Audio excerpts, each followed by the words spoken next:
Hello, welcome back to ഡഹവനോ storyteller 2.0. അപ്പോൾ നമുക്ക് കഥ തുടർന്നാലോ? ചെകുത്താൻ്റെ പ്രണയം തുടരുന്നു. ഒരു വിജനമായ സ്ഥലം. അവിടെ നിർത്തിയ കാറിൽ ഇരിക്കുകയാണ് രുദ്രനും വിഷ്ണു.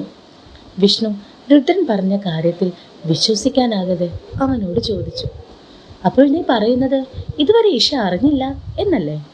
ഇല്ല, അറിഞ്ഞിട്ടുമില്ല, പറഞ്ഞിട്ടുമില്ല. അവളുടെ ഉള്ളിൽ അവരുടെ ശത്രുക്കൾ ഇപ്പോഴും ഇട്ടുവിനെ കൊല്ലാൻ വേണ്ടി നോക്കുകയാണ് എന്ന തോന്നലാണ്. അത് അങ്ങനെ തന്നെ ഇരിക്കട്ടെ, അതാണ് എല്ലാം നല്ലത്. അതെന്താ അങ്ങനെ? അവൾ അറിഞ്ഞാൽ എന്താ രുദ്ര? വിഷ്ണു പിന്നെയും ചോദിച്ചു. അതിന് ചെറുചിരിയോടെയായിരുന്നു രുദ്രൻ്റെ മറുപടി. അതോ നിനക്കറിയോ, കുറച്ച് ദിവസങ്ങൾക്ക് മുന്നേ കണ്ട ഈശോയുടെ മുഖം എൻ്റെ ഉള്ളിൽ ഇപ്പോഴുമുണ്ട്. മാതാപിതാക്കളുടെ മരണം, സ്വത്തുക്കൾ നഷ്ടപ്പെട്ട് റോഡിലേക്ക് ഇറങ്ങി വേണ്ട സമയം പോലും അവൾ തളർന്നില്ല. കാരണം അവൾ ജീവിക്കുന്നത് പോലും ഇട്ടുവിന് വേണ്ടിയാണ്. അതുകൊണ്ടാണല്ലോ ഞാൻ അവളെ എൻ്റെ കിടപ്പറയിലേക്ക് ക്ഷണിച്ചപ്പോൾ പോലും അവൾ മറ്റൊന്നും ആലോചിക്കാതെ വന്നത്. അത് അവന് വേണ്ടിയിട്ടായിരുന്നു, അവളുടെ ഇട്ടുവിന് വേണ്ടി. പക്ഷേ ഇപ്പോഴവൾ ശരിക്കും എൻ്റെ ഭാര്യയായിട്ട് പറയാൻ വന്നത് പെട്ടെന്ന് രുദ്രൻ ഓർത്തു. അത് കണ്ടതും ചിരിയോടെ വിഷ്ണു പെട്ടെന്ന് ചോദിച്ചു, still do you love her? ഇപ്പോഴെന്നല്ല, എപ്പോഴും അവളോട് എനിക്കുള്ള പ്രണയം കുറയില്ല.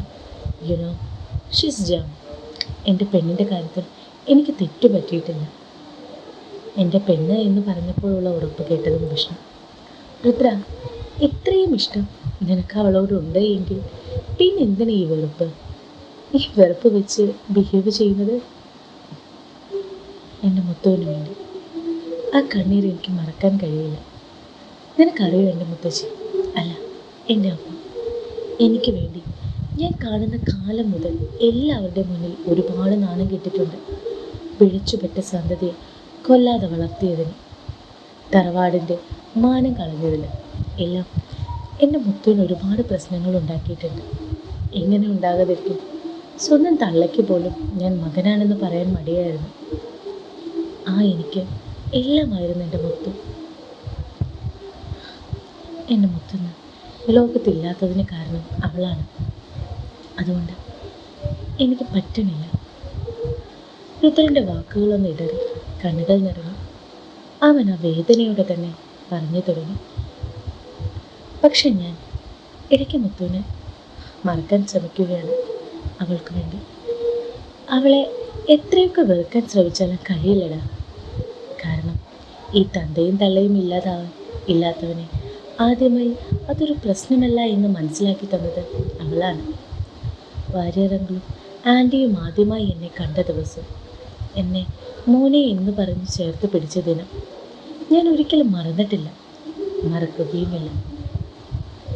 ശരിക്കും പറഞ്ഞാൽ ഞങ്ങളുടെ കല്യാണം പെട്ടെന്ന് വേണമെന്ന് പറഞ്ഞ് വാശി പിടിച്ചതുപോലും ആ കുടുംബത്തിലെ ഒരാളാകാൻ വേണ്ടിയായിരുന്നു. അവൾ തന്നെയാണ് ഇന്നത്തെ എൻ്റെ എല്ലാ വേദനകൾക്കും കാരണം. രുദ്രൻ നെടുവേർപ്പിട്ട് കണ്ണുകൾ അടച്ച് സീറ്റിലേക്ക് ചാരി. അവൻ്റെ വേദന കണ്ട വിഷ്ണു പതിയെ അവൻ്റെ കയ്യിൽ മുറുകെ പിടിച്ചു, ഒരു ആശ്വാസത്തിനെന്നപ്പോൾ. അപ്പോഴേക്കും രുദ്രൻ കണ്ണു തുറന്ന് വിഷ്ണുവിനെ നോക്കി. വിഷ്ണു അവനെ വേദനയോടൊന്ന് നോക്കി, എന്നിട്ട് ചോദിച്ചു, നിനക്ക് ചോദിച്ചോടെ രുദ്ര അവളോട് ഇതിലെ സത്യം എന്താണെന്ന്? ഒരു പക്ഷേ അവൾ വല്ല ട്രാപ്പിലും പെട്ടുപോയതാണെങ്കിലോ? വിഷ്ണുവിൻ്റെ ചോദ്യത്തിന് രുദ്രൻ പുച്ഛ നിറഞ്ഞ ചിരിയോടെ മറുപടി നൽകി, അല്ല, ഇല്ല. അതെന്താണ്? എനിക്കും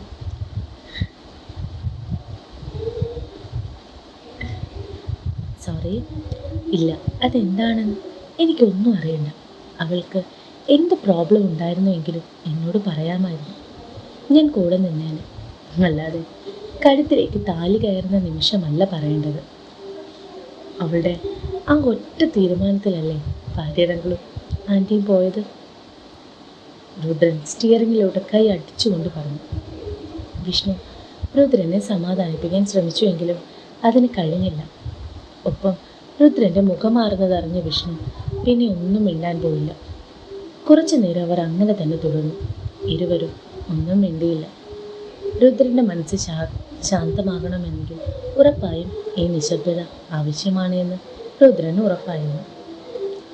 വിഷ്ണുവിന് ഉറപ്പായിരുന്നു. സമയങ്ങൾ കടന്നുപോയി. വൈകിട്ട് 6 മണിയോട് കൂടെയാണ് രുദ്രൻ നന്ദിവനത്തിലേക്ക് തിരിച്ചു വന്നത്. അകത്തേക്ക് കയറിയപ്പോൾ എവിടെയും ഇഷയുടെ സാന്നിധ്യം രുദ്രന് കാണാൻ കഴിഞ്ഞു. ഹാളിലേക്ക് കയറിയുടൻ രുദ്രൻ എല്ലാവരെയും ഒന്ന് നോക്കി. ജാനകി സോഫയിൽ ഇരിക്കുകയാണ്. നിറവയറിൽ തലോടി അവൾക്കടുത്ത് ദേവനുമുണ്ട്. അവർ ഇരുവരും ഒന്നിച്ച് രുദ്രനെ നോക്കി. ദേവന്റെ മുഖത്ത് ചിരിയും ജാനകിയുടെ മുഖത്ത് ഭയവും. രുദ്രൻ അത് ശ്രദ്ധിക്കാതെ തൻ്റെ റൂമിലേക്ക് പോകാൻ തുടങ്ങിയത് ലളിത അവിടേക്ക് വന്നു. ആ രുദ്ര, മോനെന്താ താമസിച്ചത്? കുഞ്ഞുവെല്ലാം കഴിച്ചോ? അവരുടെ സ്നേഹപ്രകടനം തുടർന്നുകൊണ്ടിരിക്കുമ്പോൾ പെട്ടെന്ന് രുദ്രൻ ചോദിച്ചു, ഇഷ എവിടെ? കണ്ടില്ലല്ലോ. ആ എന്തോ തമ്പുരാട്ടി ഇന്നത്തെ ദിവസം പുറത്തേക്ക് വന്നിട്ടില്ല, അവർ പുച്ഛത്തോടെ അവനോട് പറഞ്ഞു. അത് കേട്ടതും ഞെട്ടലോടെ അവരെ നോക്കി. രാവിലെ മുതൽ അവൾ? രുദ്രൻ മറ്റൊന്നും ചിന്തിക്കാതെ സ്റ്റെപ്പ് കയറി തൻ്റെ റൂമിലേക്ക് പാഞ്ഞു. വാതിൽ തള്ളിയതേ അത് തുറന്നു. ഉള്ളിൽ നിന്നിരുന്ന ഭയത്തോടെ തന്നെയാണ് റൂമിൽ ഇഷയെ നോക്കിയത്. ബെഡിൽ ചരിഞ്ഞു കിടക്കുന്നവളെ കണ്ടതും അവൻ്റെ ഉള്ളു തണുത്തു. നെഞ്ചിൽ പതിയെ കൈ ചേർത്തുകൊണ്ട് അവൻ ബെഡിൽ കിടന്ന് ഇഷയെ വാരിയെടുത്ത് നെഞ്ചോട് ചേർത്തു. രുദ്രൻ ഞെട്ടിപ്പോയി. ഇഷാനിക്ക് പൊള്ളുന്ന പണി. ഇഷ മോളെ! രുദ്രൻ പെട്ടെന്ന് അവളെ തട്ടി വിളിച്ചു. ഇഷ എന്തൊക്കെയോ പുലമ്പുന്നുണ്ടായിരുന്നു. നിമിഷങ്ങൾ കഴിഞ്ഞപ്പോൾ തന്നെ രുദ്രന് മനസ്സിലായി അവൾക്ക് ബോധമില്ല എന്ന്. ഇഷ മോളെ! അലർച്ചയോടെ രുദ്രൻ അവളെ നെഞ്ചോട് ചേർത്തുകൊണ്ട് വാരിയെടുത്ത് പുറത്തേക്ക് പാഞ്ഞു. രുദ്രനും ഇഷയെ വാരിയെടുത്ത് പാഞ്ഞു വരുന്നത് കണ്ട ലളിതയും ടീമും അവന് നേരെ വന്ന് കാര്യം ചോദിച്ചു. അതിന് രുദ്രൻ്റെ കത്തുന്ന നോട്ടം കണ്ടതോടെ അവർ അതിൽ നിന്നും പിന്മാറി. രുദ്രൻ വേഗം തൻ്റെ കാറിനടുത്തേക്ക് ചെന്നു. എന്നിട്ട് വേഗം അവളെ കാറിൻ്റെ ബാക്ക് സീറ്റിൽ കിടത്തിയിട്ട് കാർ എടുത്ത് പാഞ്ഞു. 10 മിനിറ്റ് കൊണ്ട് തന്നെ അവൻ ഹോസ്പിറ്റലിലെത്തി. രുദ്രൻ വിളിച്ച പ്രകാരം വിഷ്ണു അവിടെ എത്തിയിരുന്നു. ഒപ്പം നിത്യ മെഡിക്കൽ ടീമിനെ തയ്യാറാക്കി നിർത്തിയത് കൊണ്ട് ഇഷയെ വേഗം അവർ ചെക്ക് ചെയ്യാൻ തുടങ്ങി. ഈ സമയമെല്ലാം രുദ്രൻ ഹോസ്പിറ്റൽ വരാന്തയിലുള്ള സീറ്റിൽ തലയും കുനിച്ചിരിക്കുകയാണ്. വിഷ്ണു അവൻ്റെ അടുത്ത് വന്ന് അവൻ്റെ തോളിൽ കൈവച്ചു. രുദ്രൻ കണ്ണുയർത്തി അവനെ നോക്കി. രുദ്രൻ്റെ ചുവന്ന കണ്ണുകൾ കണ്ട് വിഷ്ണു വല്ലാതെയായി. എടാ പേടിക്കണ്ട, ഒരു പനിയല്ലേ, അവൾ ഓക്കെയാണ്, നീ പേടിക്കാതെ. ഡ്രിപ്പ് തീർന്ന വീട്ടിൽ പോകാമെന്നല്ലേ പറഞ്ഞത്, പിന്നെന്താ? അതല്ലടാ, അവൾക്കുള്ള ഈ അവസ്ഥയ്ക്ക് കാരണം വരാൻ തന്നെ ഞാനാണ്. രാവിലെ ഞാൻ അത്രയും ഹാർഷായിട്ടാണ് അവളോട് ബിഹേവ് ചെയ്തത്. ഞാൻ ഇടയ്ക്കെപ്പോഴോ ഞാൻ പോലും അറിയാതെ അവളുടെ പഴയ രുദ്രനായിപ്പോയിരുന്നു. അതിൽ നിന്നും എൻ്റെ ദേഷ്യം കണ്ട് അവൾ വല്ലാതെ പേടിച്ചു പോയിരുന്നു. വിഷമത്തോടെ പറയുന്ന രുദ്രൻ്റെ മുഖത്ത് ഇഷയോടുള്ള സ്നേഹം കണ്ടതും ആ സന്ദർഭത്തിൽ പോലും വിഷ്ണു ചെറുതായി ഒന്ന് ചിരിച്ചു. സമയങ്ങൾ കടന്നു പോയിക്കൊണ്ടേയിരുന്നു. ഇഷയെ റൂമിലേക്ക് മാറ്റി. എല്ലാവരും അവളുടെ അടുത്ത് നിന്ന് പോകുന്നത് വരെ രുദ്രൻ അവളുടെ അടുത്തേക്ക് ചെന്നില്ല. ഡോക്ടേഴ്സ് എല്ലാം വന്ന് ചെക്ക് ചെയ്തു പോയി. രുദ്രൻ മാറി നിൽക്കുന്നത് കണ്ട് വിഷ്ണു ചെറുതായി ചിരിച്ചു. എന്നിട്ട് ഇഷയുടെ റൂമിൽ ആരൊക്കെയുണ്ടെന്ന് പോയി നോക്കി. എല്ലാവരും പോയി. നിത്യ മാത്രം ഇപ്പോഴും നിന്ന് ഇഷയെ നോക്കിക്കൊണ്ടിരിക്കുന്നു. അത് നോക്കി നിൽക്കുന്ന രുദ്രൻ്റെ മുഖഭാവം മാറുന്നത് കണ്ട വിഷ്ണു വേഗം നിത്യയെ വിളിച്ച് പുറത്തേക്ക് ഇറങ്ങി. കാരണം അവൻ അറിയാമായിരുന്നു ഇനിയും നിന്നാൽ നിത്യയെ ഭിത്തിയിൽ നിന്നും വടിച്ചെടുക്കേണ്ടി വരുമെന്ന്. അവർ പുറത്തേക്ക് പോയ ആ നിമിഷത്തിൽ തന്നെ രുദ്രൻ വേഗം റൂമിലേക്ക് കയറി വാതിലടച്ചു. എന്നിട്ട് ഇഷയ്ക്കരികിലേക്ക് വന്നു. തളർന്നു കിടക്കുന്ന മുഖത്തോടെയുള്ള ഇഷ രുദ്രനെ നോക്കി. എന്നിട്ട് ചെറുതായി പുഞ്ചിരിച്ചു. എന്തേ, പേടിച്ചോ? രുദ്രൻ അപ്പോഴും ഇഷയുടെ കണ്ണിൽ തന്നെ നോക്കിയിരിക്കുകയായിരുന്നു. ഇഷ അപ്പോഴും കുസൃതിയോടെ അവനോട് ചോദിച്ചു, സന്തോഷിച്ചു അല്ലേ? അയ്യടാ, അങ്ങനെ സന്തോഷിക്കണ്ട. ഒരിക്കൽ വിട്ടു കളഞ്ഞതല്ലേ, ഇനി കളയൂല. അങ്ങനെയൊന്നും നിന്നെ വിട്ട് ഞാൻ പോകില്ല കേട്ടോ. ഇഷ ചിരിയോടെ പറയുന്നത് രുദ്രൻ്റെ തളർന്ന മുഖം മാറാൻ വേണ്ടിയാണെന്ന് അവൻ ഉറപ്പായിരുന്നു. പെട്ടെന്ന് രുദ്രൻ ഇഷയുടെ ബെഡിൽ സൈഡിലായി കിടന്നു അവളുടെ നെഞ്ചിലേക്ക് മുഖം ചേർത്തുകൊണ്ട് കണ്ണുകൾ അടച്ചു.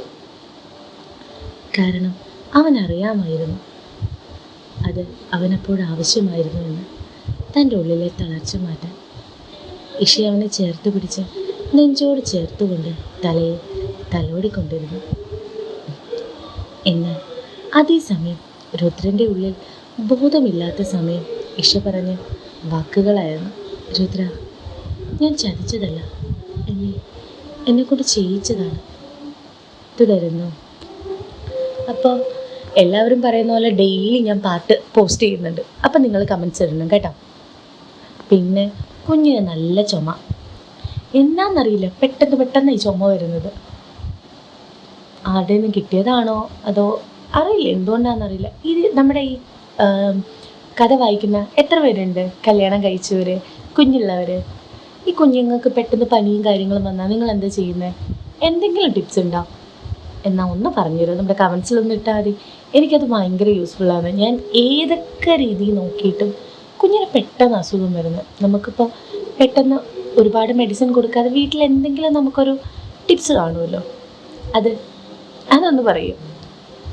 ശരി, അപ്പോൾ നാളെ കാണാം അടുത്ത ഭാഗവുമായി. തുടരുന്നു.